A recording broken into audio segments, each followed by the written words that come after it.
புதுச்சேரி மாநிலம் காரைக்கால் மாவட்டத்தை சேர்ந்த பட்டிமன்ற பேச்சாளர் யோகதர்ஷினி பட்டிமன்ற நிகழ்வு ஒன்றுக்காக காரைக்காலிலிருந்து திருப்பூர் செல்ல எர்ணாகுளம் ரயிலில் கடந்த 10ஆம் தேதி புறப்பட்டார். அப்போது கூட்டம் குறைவாக இருப்பதை பயன்படுத்தி 2 இளைஞர்கள் ரயிலில் மது குடித்ததாகவும், ரயில்வே ஊழியர்கள் வந்து சோதனையிட்ட போது 2 டிராவல் பேக் நிறைய மது பாட்டில்கள் இருந்ததாகவும், இதனால் ரயிலில் பயணிக்கும் பெண்களுக்கு பாதுகாப்பு இல்லை என வெளியிட்ட வீடியோ ஒன்று சமூக வலைதளங்களில் வைரலானது.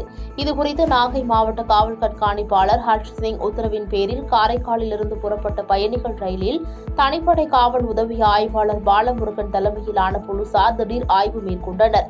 அப்போது ரயில் மூலம் புதுச்சேரி மாநில மது பாட்டில்கள் கடத்திய பாரதி ராஜா, தங்கபாண்டி இருவரும் கையும் களவுமாக பிடிபட்டனர். மேலும் அவர்களிடமிருந்து 50 லிட்டர் பாண்டிச்சேரி சாராயம் மற்றும் 150 மதுபானங்கள் பறிமுதல் செய்யப்பட்டது.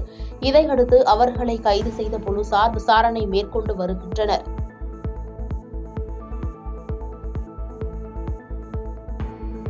பாதகம் செய்பவரை கண்டால் நாம் பயங்கொள்ளலாகாது பாப்பா. மோதி மிதித்து விடு பாப்பா, அவர் முகத்தில் உமிழ்ந்து விடு பாப்பா. அண்மை செய்திகளை உடனுக்குடன் தெரிந்து கொள்ள இணைந்திருங்கள் இயம்நாடு தொலைக்காட்சியுடன்.